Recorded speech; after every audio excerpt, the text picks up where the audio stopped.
As a Man Thinketh, a modern audio summary. This is a modern audio interpretation of As a Man Thinketh by James Allen. The original work was written over a century ago. Its language was of another time, but its ideas remain exact and relevant. This audio summary translates the core principles into a modern context, focusing on focus, wealth, and self-control. It is not a word-for-word reading, but an original interpretation designed for long-form listening. The intention is simple: to make these ideas practical, calm, and usable in everyday life. Chapter 1. Thought is the origin of character. Before anything in your life became visible, it existed invisibly. Before a habit formed, before a pattern repeated, before a decision felt automatic, there was a thought that went unchallenged. Most people believe character is something you reveal when life tests you. This chapter asks you to look earlier than that. Character is not created in moments of pressure. It is exposed in them. What pressure reveals has already been rehearsed. A person who reacts with impatience did not become impatient in that moment. They practiced impatience quietly, long before anyone noticed. A person who shows discipline under stress did not suddenly find it. They trained their thinking when the stakes were low. This is where James Allen begins. Not with action, not with willpower, but with thought. Thought is the workshop where character is shaped. Every day, you engage in thousands of small internal conversations. Most pass unnoticed. A quick judgment, a private complaint, a familiar doubt, a silent excuse. Individually, these thoughts feel harmless, but repetition gives them weight. What you think repeatedly becomes what you believe. What you believe becomes how you behave. And how you behave becomes who you are known to be. This is not philosophy for distant thinkers. It is instruction for daily life. If you want more focus, look at what distracts you internally before blaming what distracts you externally. If you want self-control, examine the moments where you give yourself permission to drift. Every indulgence begins as a thought that says, just this once. Every discipline begins as a thought that says, not today. These thoughts rarely announce themselves dramatically. They whisper. They appear when you are tired, when you are bored, when you are slightly uncomfortable. And because they are quiet, they are powerful. A scattered mind does not come from lack of intelligence. It comes from untrained attention. A disciplined mind is not rigid or severe. It is selective. It chooses what deserves energy and what does not. James Allen makes a distinction that feels radical even today. You are not the victim of your thoughts. You are their caretaker. The quality of your inner world determines the quality of your outer conduct. If your thinking is reactive, your life will feel reactive. If your thinking is deliberate, your actions will follow with less effort. This is why trying to force behavior change often fails. Without altering the mental pattern beneath it, the old behavior returns. Character is simply thought that has been practiced until it no longer requires conscious effort. This is both confronting and liberating.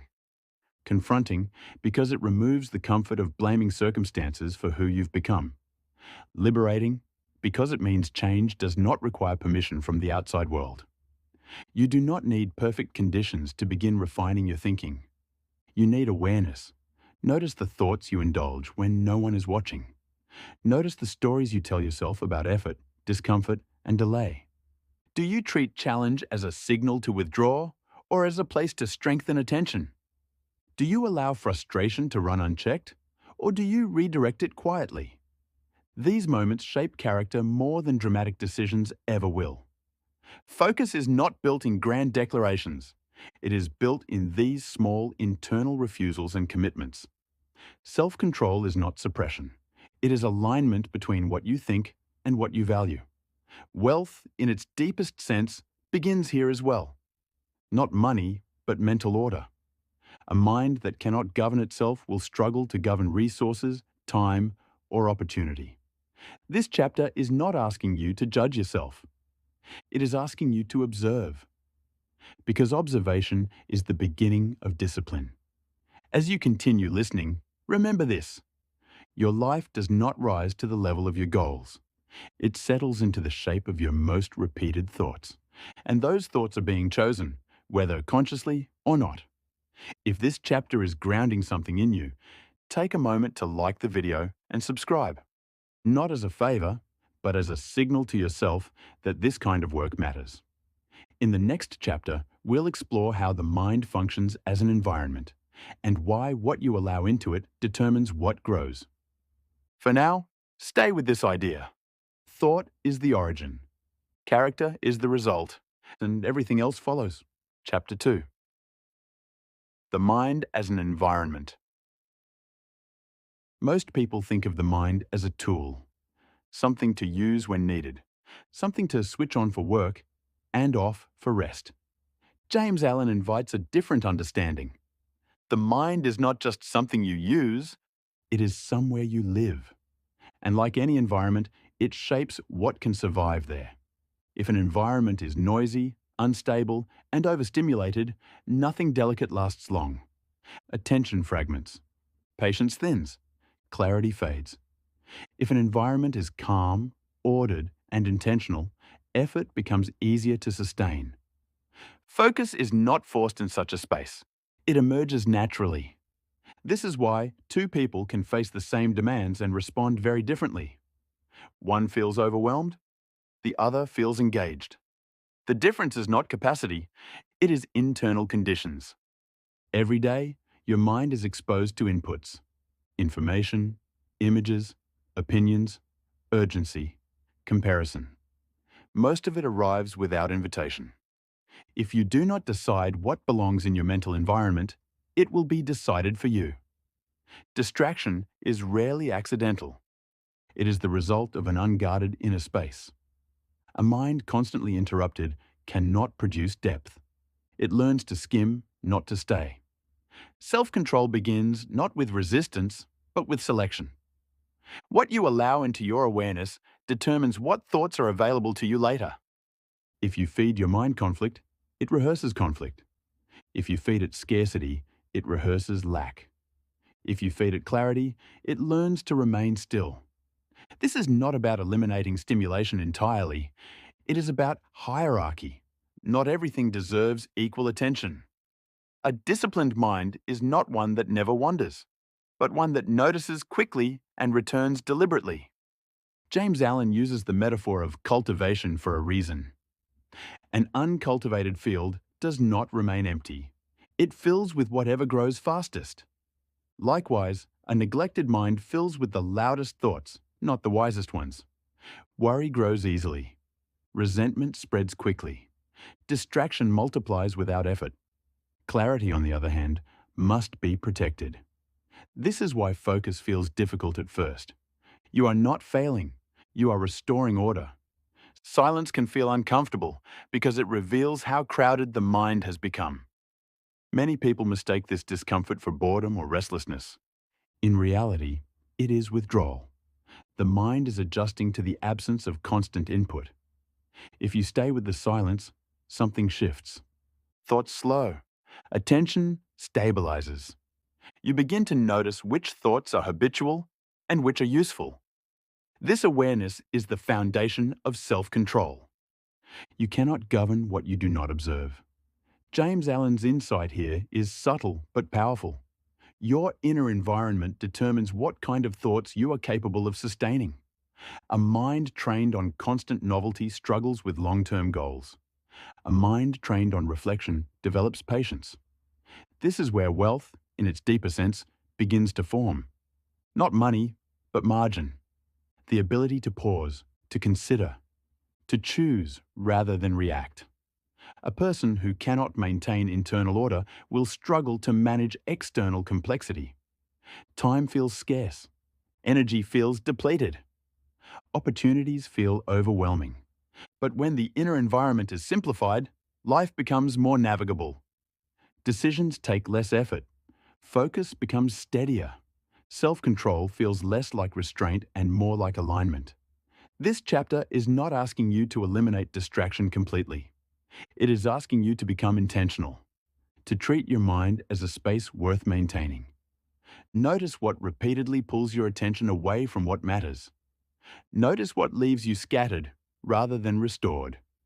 Then begin, gently, to reduce exposure, not as punishment, as protection, because what you allow into your mind today becomes the material you think with tomorrow, and the quality of your thinking determines the quality of your actions. If this chapter is helping you slow down and see your inner world more clearly, take a moment to like the video and subscribe. This kind of long-form work only continues when people choose depth over noise. In the next chapter, we'll explore how thought shapes circumstance and why patterns in your outer world often reflect patterns you haven't yet noticed internally. For now, remember this: your mind is not just a tool you use. It is an environment you inhabit, and what grows there is never accidental. Chapter 3: Thought and Circumstance. Most people believe their circumstances shape their thinking. This belief feels logical. If life becomes difficult, stress follows. If opportunity appears, confidence rises. James Allen asks you to reverse this order, not because circumstances are imaginary, but because they are rarely the starting point. Circumstances are outcomes. They are the visible result of invisible patterns repeated over time. This is difficult to accept at first because it removes the comfort of randomness. But it also removes the weight of helplessness. If circumstances are feedback rather than fate, then change becomes possible. Patterns do not appear suddenly. They form quietly. A financial situation rarely shifts overnight. A career plateau rarely arrives without warning. A relationship dynamic rarely becomes strained without early signals. Before circumstances harden into reality, they exist as tendencies in thought. What you believe about effort influences how consistently you apply it. What you believe about opportunity influences whether you notice it. What you believe about yourself influences what you attempt. A person who believes progress is unlikely will hesitate. That hesitation compounds. A person who believes effort matters will persist longer. That persistence compounds. The outer difference looks like luck. The inner difference is orientation.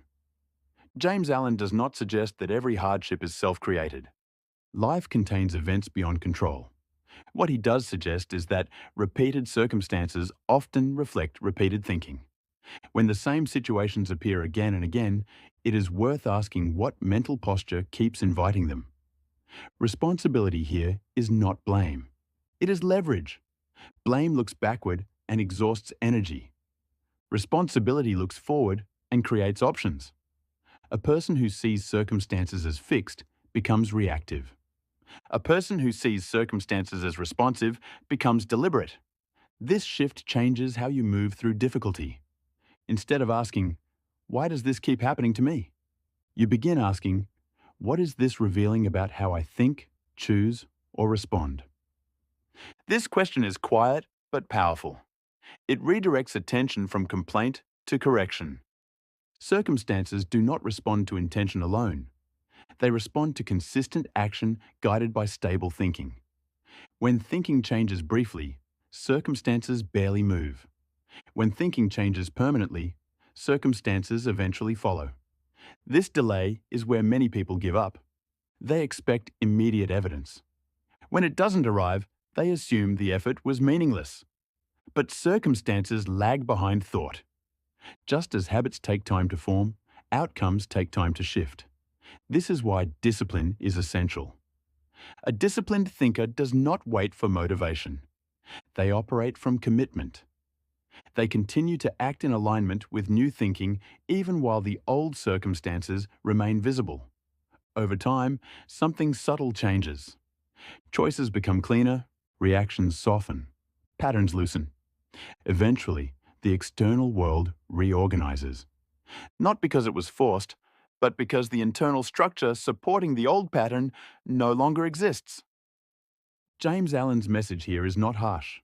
It is stabilizing.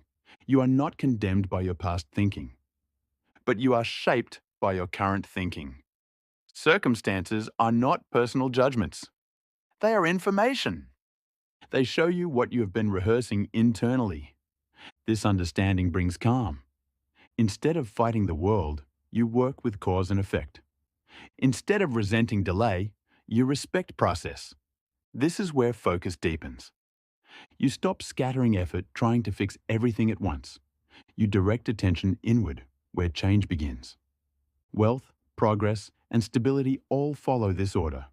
Inner alignment first, outer results later. If this chapter is helping you see your life with more clarity and less frustration, take a moment to like the video and subscribe.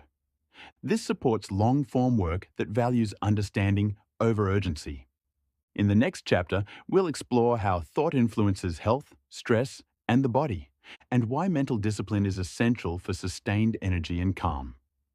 For now, hold this idea gently. Your circumstances are not fixed. They are responding, and your thinking is the signal they follow. Chapter 4. Thought and the body. The mind and body are not separate. They are intertwined. Every thought you entertain affects more than your decisions. It affects the chemistry of your body, the rhythm of your breath, and the energy you carry through the day. James Allen points out something that is often overlooked. Chronic tension, fatigue, and even illness frequently begin as repeated patterns of thought. Stress is rarely just about external events. It is the rehearsal of difficulty in your own mind over and over again. Consider this carefully. A worry thought repeated in the morning may influence how your body responds to lunch. A doubt thought repeated at work may influence how your body recovers that evening. A fear thought repeated in private may influence how your muscles hold tension for weeks. Our bodies listen to our thinking, whether we notice or not. Every cell responds. Every breath obeys. Every heartbeat reflects the internal climate we create. This is why self-control is not just a mental exercise. It is a holistic practice. It is not about suppressing desire or ignoring discomfort. It is about cultivating internal order so that the body is not constantly reacting to chaos. A mind that is constantly anxious forces the body to prepare for battles that never come. A mind that is deliberate and focused allows the body to conserve energy for what truly matters. Even small, repeated thoughts shape long-term patterns. A day spent rehearsing frustration or impatience may feel minor, but repeated over months, it becomes physical tension. A day spent rehearsing patience and calm begins to form physical ease. This is where focus, discipline, and self-control intersect with health. If you want to sustain your energy, you cannot neglect the quality of your thoughts. James Allen writes that thought is the foundation, and the body is its reflection. Neglect the foundation, and cracks appear in the structure. Strengthen the foundation, and resilience follows naturally. It is not a quick fix. It is a long-term cultivation. You do not need to eliminate all stressful thoughts, but you must become aware of which thoughts are shaping your body without permission. Notice how your body reacts to your inner dialogue. Notice tension in shoulders, a quickened heartbeat, a shallow breath. Then notice the effect of calm, intentional thought. The difference is profound. Self-control at the mental level becomes self-regulation at the physical level. Energy is conserved, focus is sustained, presence emerges. And here is the quiet power in this chapter. When your mind learns to govern itself, your body follows. When your body follows, you move through life with greater efficiency, less fatigue, and clearer clarity. This is not magic. It is cause and effect. Internal discipline produces external steadiness. As you reflect on this, remember, your physical state is rarely random. It is shaped by repeated patterns of thought. If this chapter is giving you insight into the connection between thought and health, like this video and subscribe. It helps keep this long-form guidance accessible and reminds you to return to practice. In the next chapter, we will explore purpose and focus, and why alignment in thought is essential for long-term achievement. For now, hold this truth. Your mind shapes your body. Your body reflects your mind, and both respond to the quality of your thinking. Chapter 5. Purpose and Focus. A life without purpose is like a ship without a rudder. It moves, yes, but only where currents and wind decide. Direction is absent. Momentum is wasted. James Allen teaches that purpose is not ambition. It is not the accumulation of titles, money, or recognition. It is alignment, a clarity of thought about what truly matters and a commitment to follow it. Many people feel anxious, frustrated, or overwhelmed, not because they lack ability, but because their thinking is scattered. They divide attention across too many tasks, too many desires, too many obligations.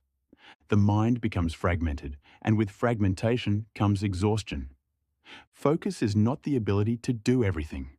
It is the courage to choose what matters most and to give it sustained attention.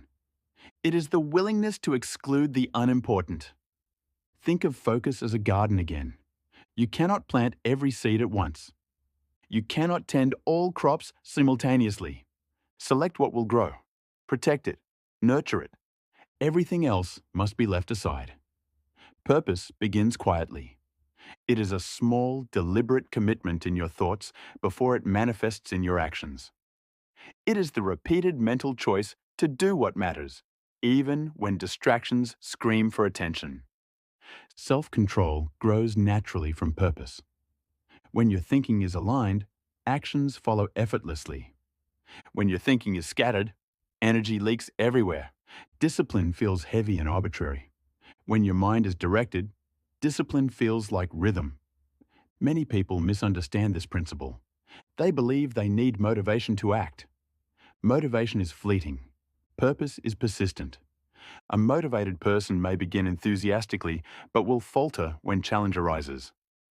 A person guided by purpose continues steadily because their internal orientation carries them through resistance.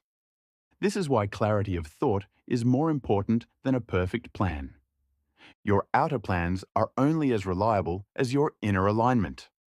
Without a focused mind, even the best plans dissolve under distraction, indecision, or emotional turbulence.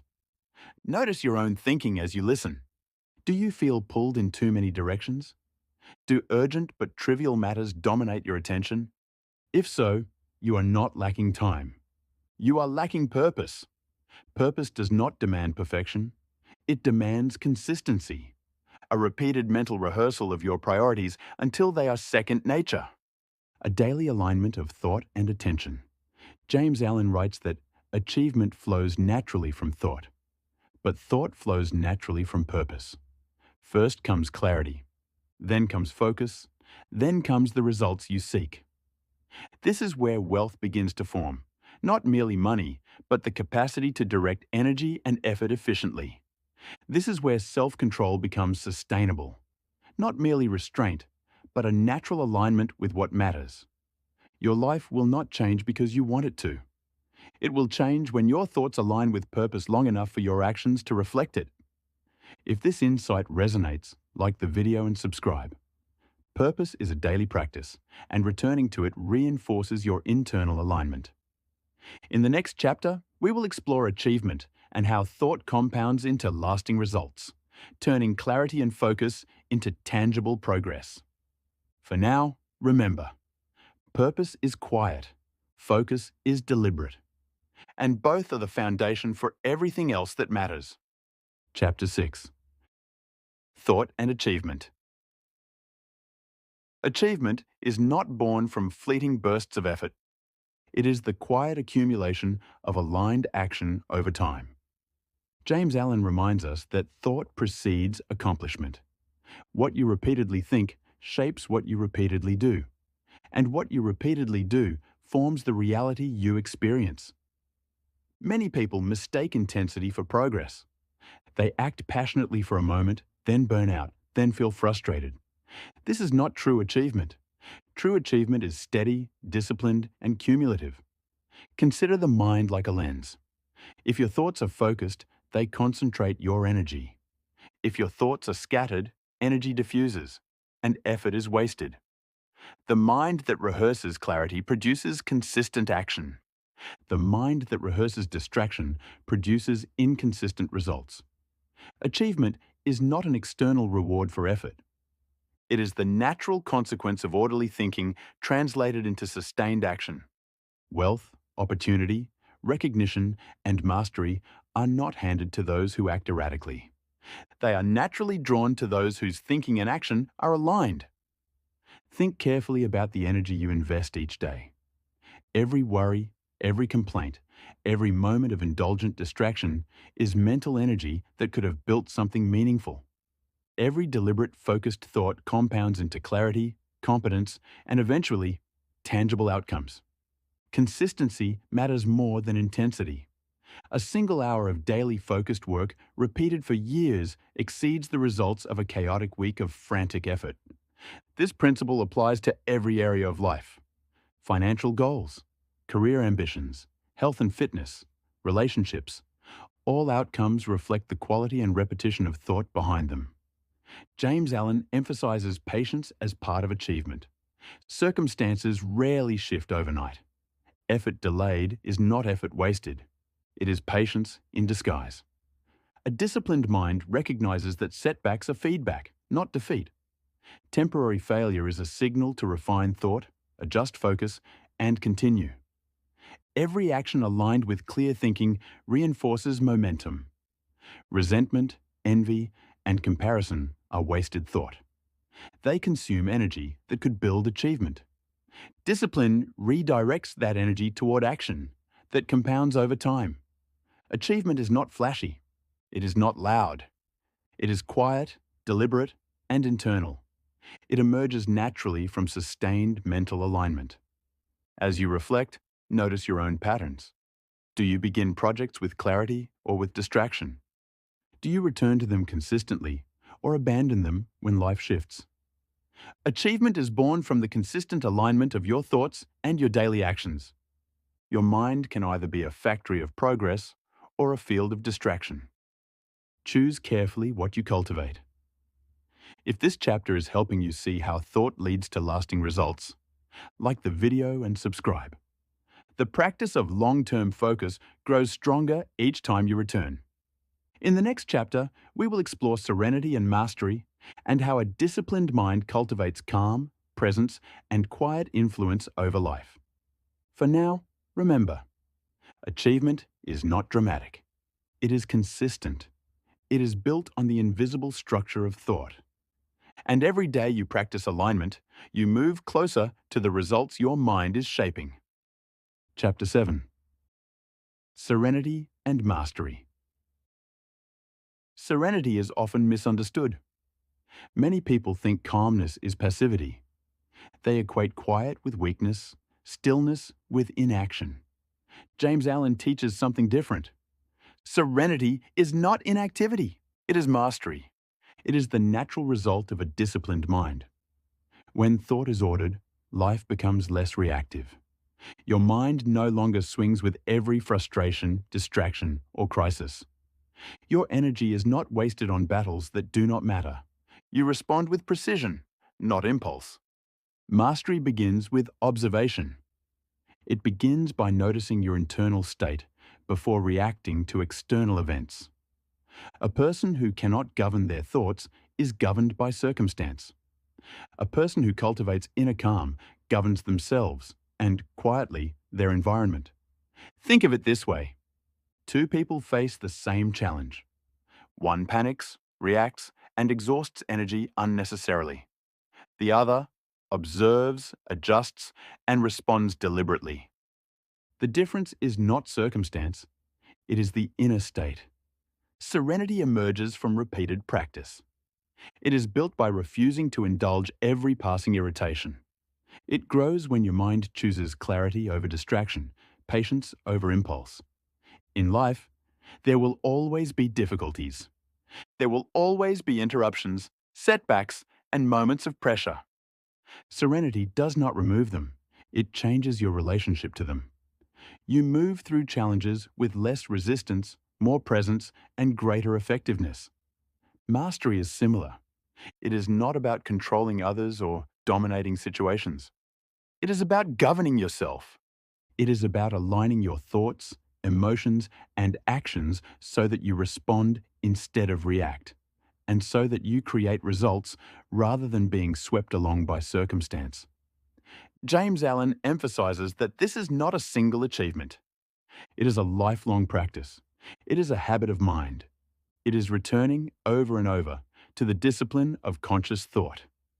Wealth, focus, and self-control are easier to maintain when serenity exists. Energy is conserved. Attention is clear. Decisions are deliberate.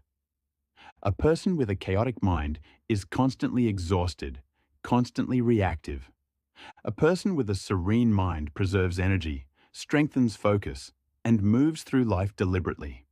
Notice your own reactions as you listen. Do you feel stirred by every inconvenience? Do you find yourself carried away by worry or irritation? Or can you observe calmly, respond intentionally, and continue forward? This is the essence of thought mastery. Every thought practiced deliberately builds calm. Every thought indulged carelessly builds chaos. As we close this modern interpretation, remember, thought is the origin, character is the result, circumstances follow, achievement emerges, and serenity is the signal that your internal order is established. If this chapter has helped you see the quiet power of a disciplined mind, like this video and subscribe. The habit of returning to these principles strengthens your ability to live intentionally. This concludes our journey through As a Man Thinketh. Each chapter is a step in understanding that your life begins within. Your thoughts are the blueprint, and mastery is built quietly, thoughtfully, every day.